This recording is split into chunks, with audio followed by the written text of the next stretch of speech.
What's happening, sports fans? How you doing? I am Kendrick, the sports guy. Good day to you. And NBA Hall of Fame head coach Greg Popovich is calling it a career when it comes to roaming the sidelines. We're going to talk about that in this segment. Make sure you smash that like button, smash that follow button, and subscribe to the YouTube channels if you have not already done so. Those channels are Kendrick Sports Hustle as well as TFG Sports Media. I think we all knew this time was coming. We just didn't know when. Well, Greg Popovich, five-time NBA champion, head coach of the San Antonio Spurs since 1996. He's been with the organization since 1994, where he is stepping away from coaching. He will move up to the front office to become team president.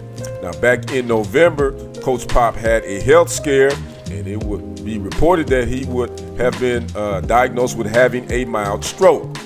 He would be away from the team for a while. Then he would, a couple of weeks ago, go out for dinner and would have another health scare where he was rushed to the hospital, but he would later recover. So again, the 76-year-old Hall of Fame head coach is calling it a career on the sideline, but again, will be the Spurs team president. Now, in those 29 seasons, Coach Pop became the NBA winningest head coach in NBA history, 1,422 wins, 867 losses.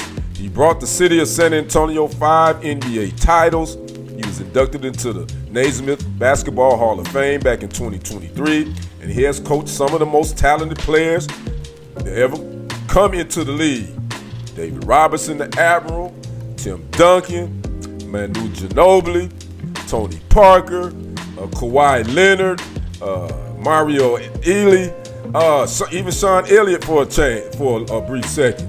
Even, I think, and now I want to say I don't think Dominique Wilkins. I think Dominique Wilkins was under Bob Hill. But he's coached a lot of players to come through there. And matter of fact, he was one of the coaches, as well as Don Nelson, known to going overseas and finding talent. That's where he would find Manu Ginobili again, Tony Parker, Victor Wembanyama, who was the #1 draft pick last season. And now here we are.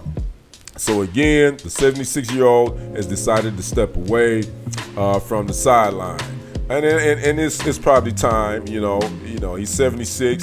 He's had these health issues, and it's probably time to go ahead and pass the torch, so he won't have to deal with that everyday stress of coaching. It's a hard life coaching in the NBA. You're talking about 82 regular season games, and then playoffs, and then off season. So it's a lot on a NBA head coach's plate.